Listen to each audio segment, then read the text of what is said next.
Hello student, जैसे कि आपको पता है कि मैं आपके चैप्टर वाइज आपके क्वेश्चन आंसर करवा रही हूँ। तो अब हम आपका हिस्ट्री का चैप्टर 4 के क्वेश्चन आंसर करने वाले हैं, जिसका नाम है early human and the beginning of civilisation. तो स्टूडेंट, अब हम उसका पहले क्वेश्चन का हम आपको आंसर बताएंगे। पहला क्वेश्चन बताएंगे, फिर हम आपको उसके बाद आंसर बताएंगे। Do you think life become easy और more challenging after human started farming? Give two reason. तो अभी हमें पहले क्वेश्चन में आपको क्या बताना है कि मनुष्य द्वारा जो खेती शुरू करने के बाद जो उनका जो लाइफ थी वो क्या हुआ था, हुई थी या फिर चुनौतीपूर्ण हुई थी। आपको इसके क्या करने, 2 रीज़न बताने हैं। तो लाइफ बिकम बहुत इजी एंड मोर चैलेंजिंग, तो इसमें बताया कि जीवन आसान भी हुआ था और चुनौतीपूर्ण भी हुआ था, ठीक है, चैलेंजिंग भी हुआ था। तो इसके आपका फर्स्ट पॉइंट में बताया गया है, जो farming gave a regular food supply so people did not have to move from place to place. तो इसमें आपको बताया खेती ने मतलब कि जो खेती ने जो आपका फूड था ना, जो आपका भोजन था, उसको क्या कर दिया था, आपका एक ही जगह पे कर दिया था, मतलब निश्चित रूप से कर दिया था भाई, एक ही जगह से आपको फूड मिलता था। इसलिए लोगों ने क्या करा, प्लेस टू प्लेस जाना क्या कर दिया, बंद कर दिया। तो आपका ये क्या हुआ, एक बेनिफिट हो गया, ठीक है। अब उसके बाद हम क्या बताएंगे, दूसरा बताएंगे हम कि क्या चैलेंज हुए। Farmer faced problem like floods, droughts, crop failure and hard work in the field. अब फार्मर्स को क्या करना पड़ता था, बाढ़, सूखा, फसल खराब होना और खेतों में कड़ी मेहनत जैसी समस्याओं का क्या करना पड़ता था, उनको सामना करना पड़ता था। तो स्टूडेंट्स, एक जगह रुकने से नई मुसीबतें भी आई। अगर बारिश नहीं हुई तो बाढ़ आ गई तो पूरी तरह फसल बर्बाद हो जाती थी। और क्या बनता था, इसके कारण आपको क्या दिखाई देता था, भूखमरी का एक खतरा उस टाइम पे क्या हो जाता, बढ़ जाता था। अब हम आपको इसका सेकंड क्वेश्चन बताने वाले हैं। Explain how the environment gave both opportunities and challenges too early farming communities. तो इसमें हम बताने वाले हैं कि आपके जो पर्यावरण से आपके किस तरीके के आपका फ़ायदे हुए,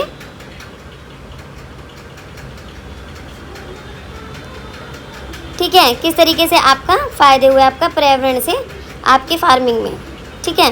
तो अब आपके हम पहले अपॉर्चुनिटीज़ बताएंगे, फिर चैलेंजेस बताएंगे। फर्स्ट आपकी जैसे अपॉर्चुनिटीज़ हैं आपकी इसमें कि आपको पर्यावरण से मिलने वाले फ़ायदे, इसमें आपका जो उपजाऊ भूमि ने फसलों को बढ़ाने में क्या की, मदद की।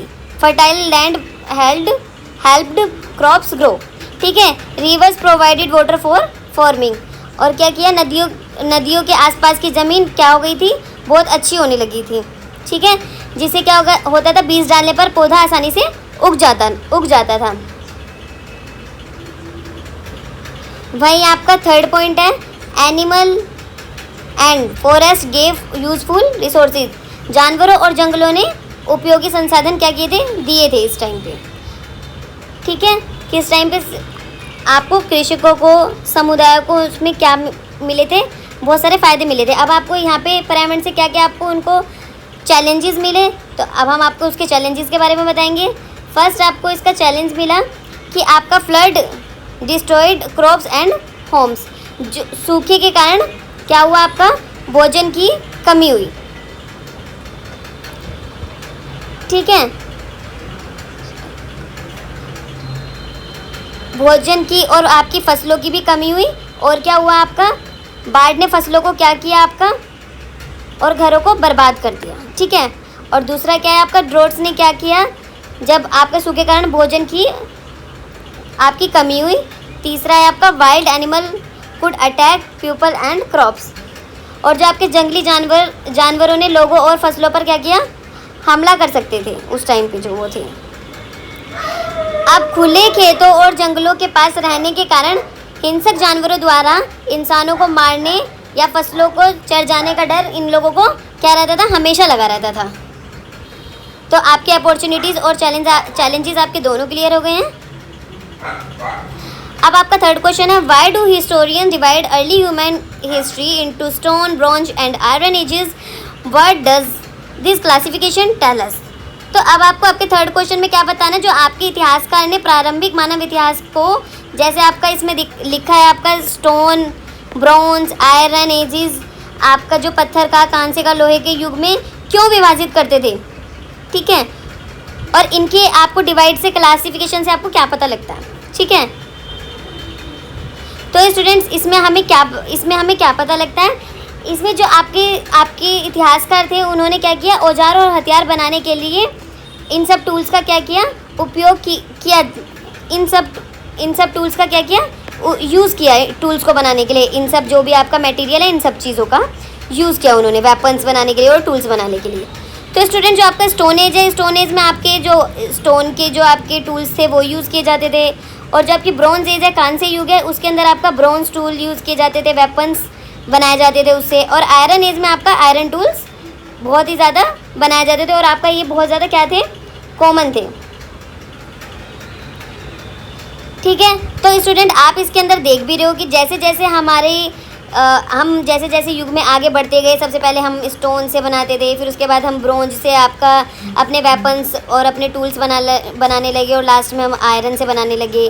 जो आयरन वाले होते थे वो ज़्यादा यूज़फुल होते थे, इनसे हम ज़्यादा अपनी खेती की पैदावार को अच्छे से हम बढ़ा सकते थे, अपने प्रोडक्शन को, क्रॉप्स की। फ्रेंड्स अब आपका फोर्थ आपका जो क्वेश्चन है, imagine you are a Neolithic farmer, describe one day of your life that challenges would you face. इसमें बताए कि कल्पना कीजिए अगर आप पाषाण काल में एक किसान होते तो आपके जीवन के एक दिन का आपको बताना है किस तरीके से आपको इसमें चुनौतियों का सामना करना पड़ता। अगर आप एक दिन के किसान होते किसमें, आपका नव पाषाण काल में, नियोलिथिक एज में। तो इसमें अब आपको खुद ही बताना है वैसे तो, बट इसके अंदर आंसर हमने आपका दे रखा है। तो इसमें हम आपका आंसर बताएंगे, I woke up early and work in my field. I water crops, take care of animals and repair my house. In the evening I store food for the future. इसमें बताया कि मैं सुबह जल्दी उठता हूँ और अपने खेतों में क्या करता हूँ, काम करता हूँ, वर्क करता हूँ अपने फील्ड में। मैं फसलों को पानी देता हूँ, ठीक है, जानवरों की आपकी केयर करता हूँ, देखभाल करता हूँ और अपने घर की क्या करता हूँ, रिपेयर करता हूँ, मरम्मत करता हूँ। फिर क्या होता है, जब शाम को जब मैं आता हूँ तो क्या होता है, अपना क्या करता हूँ, भोजन इकट्ठा करता हूँ और उसे क्या करता हूँ, फ्यूचर के लिए सुरक्षित रखता हूँ। अब इसमें आपको क्या क्या चैलेंजेस आएंगे, ये स्टूडेंट आप यहाँ पे खड़े होकर बता रहे हो। अगर आप उस टाइम पीरियड में होते तो आप किस तरीके से करते, तो ये यहाँ पे समझाया जा रहा है। तो अब आपको क्या क्या चैलेंज फेस करना पड़ता है आपको। Bad weather can destroy crops, उस समय खराब मौसम को फसल नष्ट कर सकता था। उस टाइम पे आपका जो खराब मौसम था वो आपका क्या कर सकता था, फसल क्रॉप्स को डिस्ट्रॉय कर सकता था। Hard physical work every day, हम उस समय हर दिन क्या करना पड़ता, हमें शारीरिक श्रम करना पड़ता, कठिन बहुत मेहनत करनी पड़ती। और हमेशा हमें किस चीज़ का डर लगता रहता, ड्रॉट्स, फूड और आपका बाढ़, सूखे का और आपके कीड़े मकोड़ों का हमें हमेशा डर लगता रहता। तो स्टूडेंट आप अगर उस टाइम पे होते तो आप ये सब चीज़ें फेस करते। तो स्टूडेंट अब आपका हम करेंगे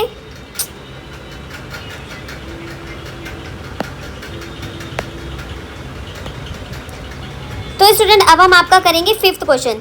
आपके फिफ्थ क्वेश्चन में क्या बताया गया है, हड़प्पन स्क्रिप्ट के बारे में बताया गया है कि जो आपकी हड़प्पा की हड़प्पा की लिपि है, अगर वो पढ़ ली जाए, ठीक है, तो उससे क्या होगा, तो इससे इतिहासकार जो हमारे होंगे, हिस्टोरियंस होंगे, उनको क्या इन्फॉर्मेशन मिलेगी।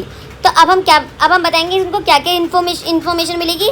जैसे कि हड़प्पन लैंग्वेज को आपको क्या कर सकते हैं, हड़प्पा की भाषा आप जान सकोगे, इतिहासकार वहाँ के गवर्नमेंट एंड रूल्स, वहाँ की सरकार और शासकों के बारे में जानने में मदद मिलेगी। ट्रेड एंड बिजनेस, वहाँ उनके व्यापार और व्यवसाय के तरीके किस तरीके से थे उनको जानने में आपको मदद मिलेगी अगर हम वहाँ की स्क्रिप्ट पढ़ ले तो, ठीक है। वहाँ के उनके रिलीजन और आपके जो धार्मिक मान्यताओं के बारे में जानकारी मिलेगी। और डेली लाइफ एंड कल्चर, उनके दैनिक जीवन और संस्कृति के बारे में वहाँ से हमें क्या मिलेगी, जानकारी मिलेगी स्टूडेंट्स। तो पता लगा कि अगर हम इन स्क्रिप्ट्स को पढ़ लिया जाए तो हमारे जो हिस्टोरियंस हैं तो उनको ये सब जानकारी मिलेगी। अब स्टूडेंट इसका सिक्स्थ क्वेश्चन है आपका कि जो आपके पाषाण काल के, इसमें आपके क्या दे रखे हैं, आपके 3 आपका पीरियड दे रखे हैं। इसमें आपका पैलियोलिथिक, मीजोलिथिक और न्यूलिथिक एज के बारे में आपको बताना है।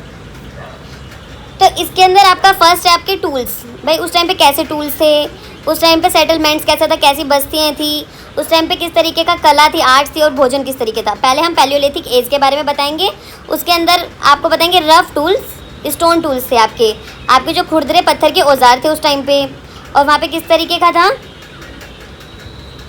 वहाँ पे लोग किस तरीके का सेटलमेंट था, वहाँ पे लोग खाना बदोश जीवन जीते थे, जो भोजन को इकट्ठा करने के लिए इधर उधर घूमते थे। ठीक है, वहीं आपका केव पेंटिंग थी, उस टाइम पे आपकी गुफा में चित्रकारी होती थी आप, और भोजन कैसे करते थे वो, शिकार करना, हंटिंग करना और आपका गैदरिंग, कंदमूल को इकट्ठा करना।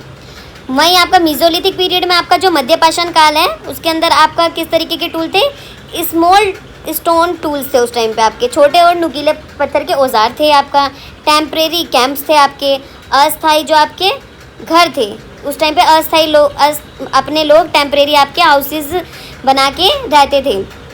रॉक पेंटिंग की शुरुआत थी उस टाइम पे, आपका चट्टानों पर उस टाइम पे चित्रकारी की जाती थी। और क्या करते थे वो, अपना फूड किस तरीके से कलेक्ट करते थे, हंटिंग और फिशिंग, शिकार करना और मछली पकड़ना। और वहीं आपका न्यूलिथिक आपका टाइम पीरियड में आपका जो पॉलिश स्टोन टूल्स बनाए गए थे, पॉलिश किए हुए पत्थर के आपके औजार बनाने शुरू हो गए थे। परमानेंट विलेज होने स्टार्ट हो गए थे, उन्होंने स्थायी रूप से बसना शुरू कर दिया था। पोट्री एंड उन्होंने क्या किया था, आपका बुनाई करना शुरू कर दिया था। वीविंग और पोट्री, मिट्टी के बर्तन बनाने स्टार्ट कर दिए थे। फार्मिंग एंड एनिमल रियरिंग, आपका खेती करना और क्या करना था, पशुपालन करना स्टार्ट कर दिया था। देखो स्टूडेंट, आपको इसमें देखा पैलियोलिथिक एज में आपको दिखा, पहले आपके रफ स्टोन से आपके टूल्स बनाए जाते थे, वहाँ पे फिर थोड़े थोड़े डेवलप हुआ है वहाँ पे मीजोलिथिक टाइम पीरियड में, और फिर आपको अच्छे से आपका न्यूलिथिक टाइम पीरियड में वो और डेवलप हो गए। धीरे धीरे इनका यहाँ पे आपको डेवलप दिखाई देता है। अब स्टूडेंट हम पढ़ेंगे इसके 7th क्वेश्चन के बारे में, ब्रॉन्ज एज सिविलाइजेशन के बारे में, कांस्य युगीन सभ्यता के बारे में, कि वो किस तरीके से आपकी डेवलप हुई, किस तरीके से स्वतंत्र रूप से क्या हुई, वो विकसित हुई अलग अलग जगह पर, और उसमें कई समान विशेषताएं हमें कॉमन फीचर्स देखने को मिले। अब हम इसे एक्सप्लेन करेंगे। जो आपका सिविलाइजेशन लाइक मेसोपोटामिया, जो मेसोपोटामिया हो गई आपकी, मिस्र हो गई, इजिप्ट हो गई, चाइना हो गई, and the Indus valley civilisation develop in different places but had many similarity. उस टाइम पे जो मेसोपोटामिया आपकी, इजिप्ट हो गया, चाइना हो गया, आपकी सिंधु घाटी की सभ्यता होगी, दुनिया के बेशक वो अलग अलग हिस्सों में विकसित हुई, पर फिर भी उनके अंदर क्या होता है, बहुत सारी सिमिलैरिटी देखने को मिलती हैं। जैसे कि इसके अंदर स्टूडेंट हम क्या क्या कॉमन फीचर्स देख सकते हैं कि रिवर वैली सेटलमेंट, ये सारी ही आपकी नदी के किनारे क्या हुआ था, बसी हुई मिली थी। और यहाँ सभी में फार्मिंग होती थी, खेती करते थे वो लोग, ट्रेड करते थे। ठीक है, राइटिंग सिस्टम था सभी में, वेल प्लान्ड सिटीज़ थी, और क्या स्ट्रॉन्ग गवर्नमेंट थी। तो आपको सभी जगह आपको सिमिलर चीज़ें देखने को मिलेंगी। ठीक है, ये सारी आपको इन सारी जगह पे बेशक ये अलग अलग टाइम पे विकसित हुई, पर ये सारी आपको सिमिलैरिटी इसके अंदर देखने को मिलेगी। अब स्टूडेंट इसके अंदर क्वेश्चन नंबर 8 है, discuss the advantage and the disadvantage of settling near river. अब आपको नदी के किनारे बसने के आपको फ़ायदे और नुकसान के बारे में बताना है। पहले हम एडवांटेज बताएंगे, फिर हम डिसएडवांटेज बताएंगे। फ़ायदे में क्या होता है, फर्टाइल लैंड, आपको जब नदी के किनारे बसोगे तो आपको जाहिर सी बात है आपको उपजाऊ भूमि मिलेगी, और उपजाऊ भूमि पे आपकी फसल भी बहुत अच्छी होगी। वाटर फॉर फार्मिंग, आपका खेती के लिए आपको पानी उपलब्ध होगा। आपको पता है कि खेती में सिंचाई का सबसे बहुत ज़्यादा इंपॉर्टेंट रोल होता है। ईजी ट्रांसपोर्ट, ठीक है, आसान परिवहन, जो आपकी बोट है उनके ज़रिए आना जाना क्या होगा, नदी के ज़रिए आसान हो जाएगा। फिशिंग एंड ट्रेड, मछली पकड़ना और व्यापार करना भी ईजी हो जाएगा। अब हम आपको बताएंगे डिसएडवांटेज। सबसे आपका डिसएडवांटेज आएगा सबसे बड़ा, फ्लड, बाढ़। नदियों में बाढ़ आने का खतरा हमेशा से ही बना रहता है। डिजीज़ 4, ठीक है, ठहरे हुए पानी में आपकी क्या होती है, बहुत सारी आपकी बीमारी हो जाती है पानी से रिलेटेड। वहीं आपका डैमेज टू क्रॉप्स, और फसलें और घर क्या हो जाते हैं, आपके डैमेज हो जाते हैं। अब क्वेश्चन है स्टूडेंट आपका 9th, why was the code of Hammurabi important. अब इसमें बताया गया हम्बुराबी की जो संहिता है वो किस तरीके से आपकी ज़रूरत थी, वाज इट फेयर। ठीक है, और इससे हम क्या अपना किस तरीके से फेयर थी, किस तरीके से निष्पक्ष थी आपकी हम्बुराबी की संहिता। तो अब हम आपको हम्बुराबी के बारे में बताएंगे। तो इसमें क्या था, it was one of the earliest written law codes, यह मानव इतिहास के सबसे पहले लिखे हुए कानून कोड में से एक था। ठीक है, अब इसकी इम्पोर्टेंस बताएंगे आप हम्बुराबी की। इसका महत्व क्या था, it maintain law and order, इसने समाज में कानून और व्यवस्था बनाए रखी। Everyone new the rules and punishments.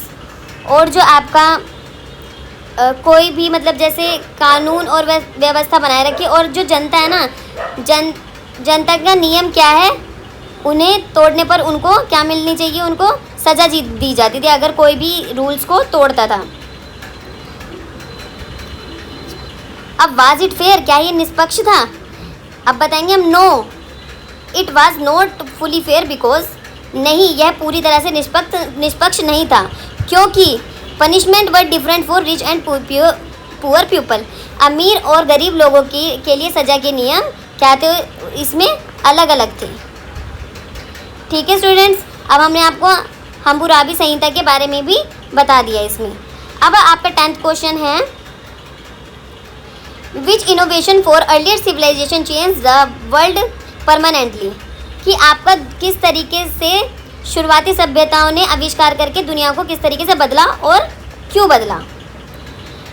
तो इसमें हम बताएंगे writing was the most important innovation. जो लिखना था ना, वो सबसे ज़्यादा आपका महत्वपूर्ण बदलावों में से एक था। आज भी हम जितनी भी पुरानी चीज़ों को हम समझ पाते हैं, पढ़ पाते हैं, वो जितनी भी लिखी हुई स्क्रिप्ट्स होती हैं उसके अकॉर्डिंग ही हम पिछली चीज़ों को पढ़ पाते हैं। तो लिखना बहुत ज़्यादा आपका बहुत महत्वपूर्ण बदलाव था।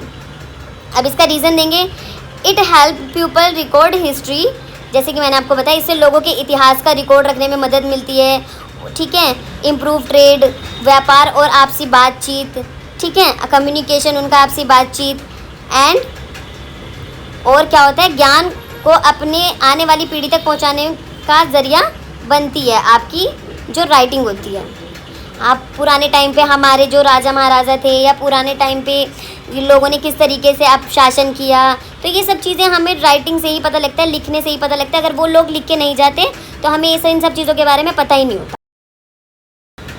तो स्टूडेंट्स 11th क्वेश्चन है, compare Egyptian civilisation and Mesopotamia और चाइना। अब हमें क्या करना है, आपका सभ्यताओं की तुलना करनी है आपकी इजिप्टियन और मेसोपोटामिया और चाइनीज सिविलाइजेशन की, कि किस तरीके से आपकी किस तरीके का इन सभ्यताओं में आपकी अंतर है। ठीक है, अब हम बताएंगे इसमें कि आपके किस बेसिस पे आपकी इसमें तुलना होगी। आपकी इसमें रिवर के बेस पे, मेन ऑक्यूपेशन के, राइटिंग, रूलर्स आपके, और मोन्यूमेंट्स के, ठीक है, स्मारकों के हिसाब से।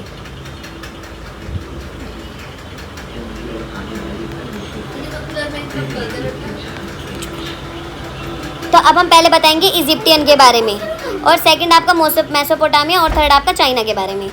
तो जो आपकी जो इजिप्टियन जो सिविलाइजेशन थी वो सबसे पहले किस पे थी, नील रिवर के पास आपकी बसी हुई थी। और जो आपकी जो मेसोपोटामिया थी वो टिर्गिस रिवर के पास आपकी बसी हुई थी। और आपकी जो आपकी चाइनीज सिविलाइजेशन थी वो कौन सी, हुआंग नदी मतलब येलो रिवर के पास आपकी बसी हुई थी, वहीं पे किनारे में बसी हुई थी कह सकते हैं इसमें हम। अब आपका किस तरीके का ऑक्यूपेशन होता था आपका इजिप्ट के अंदर भी खेती की जाती थी, मेसोपोटामिया के अंदर भी खेती की जाती थी, और चाइना के अंदर भी खेती की जाती थी। ठीक है, अब आपका इसमें आपकी जो इजिप्ट में किस तरीके की आपकी लेखन था, हीरोग्राफिक, ठीक है, चित्रलिपि। इस टाइम पे आपका क्या होता था, चित्र के जरिए आपकी लिपि को लिखा जाता था, एक तरह से चित्रों में ज़्यादा आपको एक्सप्लेन किया जाता था। वहीं आपका मेसोपोटामिया क्यूनिफॉर्म, वहाँ पे किलाक्षर लिपि आपकी ज़्यादा आपकी फेमस थी। और आपका चाइना के अंदर कौन सी, ऑरेकल बोन राइटिंग, हड्डियों पर लेखन आपका ज़्यादा फेमस था, उस टाइम पे आपका चलता था, प्रचलन में था। वहीं वहाँ के शासक कौन कौन से थे, फ़राओ आपके इजिप्ट के शासक थे। ठीक है, इसके अंदर आपको मेसोपोटामिया के अंदर डिफरेंट किंग्स देखने को मिल जाते हैं, आपका अलग अलग राजा। और आपका चाइना के अंदर भी अलग अलग राजा और अलग अलग एम्पायर्स आपके दिखने को मिल जाते हैं, अलग अलग सम्राट। और वहीं पे आपकी जो किस तरीके से के स्मारक मिलते थे, आपके इजिप्ट में आपके पिरामिड्स मिलते थे, और मेसोपोटामिया में आपके जिगुराट्स मिलते थे, और आपकी चाइना के अंदर क्या मिली है, ग्रेट वॉल। तो स्टूडेंट आपको पता लग गया आपका किस तरीके से हम कंपेयर करेंगे इसमें, कि कौन सी रिवर के किनारे आपका कौन सा आपका शहर था, और किस तरीके का ऑक्यूपेशन होता था, किस तरीके की आपकी राइटिंग होती थी, ये सब चीज़ें आपका हमें इसमें बतानी पड़ेगी। वहीं स्टूडेंट्स अब हम पढ़ेंगे इसका 12th क्वेश्चन।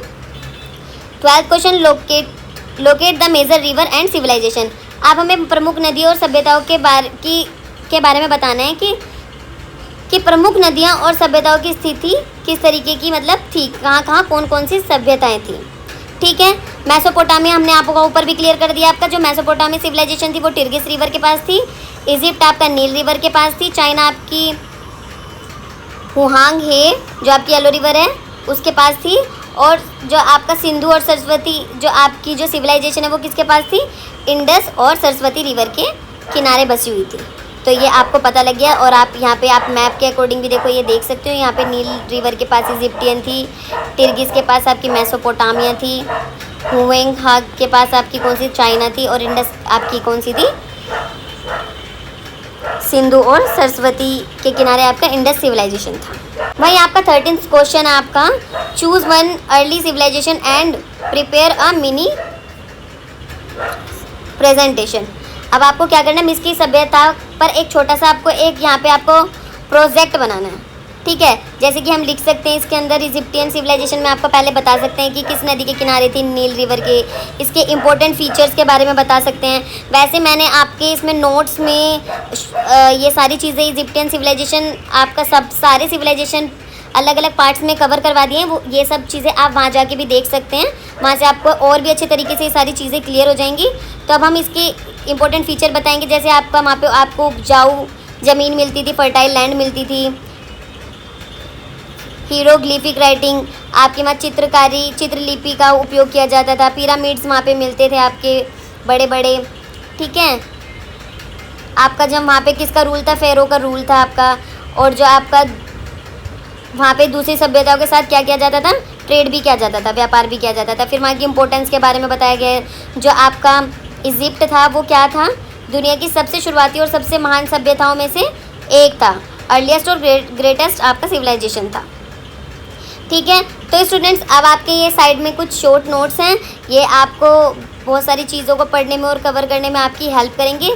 जैसे आपका पैलियोलिथिक एज के बारे में आपको बताएंगे, ओल्ड स्टोन एज है, ये आपकी यहाँ पे हंटिंग होती थी, केव पेंटिंग होती थी। ठीक है, और मेसोलिथिक एज में आपका मिडिल स्टोन एज कहते हैं इसको। इसमें स्टोन एज स्टोन टूल्स जो बनते थे, स्मॉल स्टोन टूल्स बनाए जाते थे। उस टाइम पे फिशिंग और हंटिंग की जाती थी। टेम्परेरी सेटलमेंट था, अस्थायी रूप से लोग रहते थे। ठीक है, जहाँ पे भी उनको भोजन मिल जाता था वो लोग वहीं चले जाते थे। और न्यूलिथिक एज के अंदर क्या था आपका, न्यू स्टोन एज बोलते थे इसको। फार्मिंग स्टार्ट हो चुकी थी, डोमेस्टिकेशन आपका पशुपालन शुरू हो गया था, परमानेंट विलेजेस बनने लगे थे, और आपका पोट्री वगैरह मिट्टी के बर्तन वगैरह बनाए जाने लगे थे। वहीं आपका शॉर्ट्स में आपका Harappan civilisation, Mesopotamia civilisation, Egyptian और चाइनीज़, ये सब मैंने आपको आपका नोट्स के अंदर सारे कवर करवा रखे हैं स्टूडेंट्स। तो स्टूडेंट्स आप मेरी वीडियो को ऐसे ही देखते रहें। अगर आपको कुछ भी प्रॉब्लम आ रही है तो आप कमेंट बॉक्स में मुझसे कमेंट करके पूछ सकते हैं।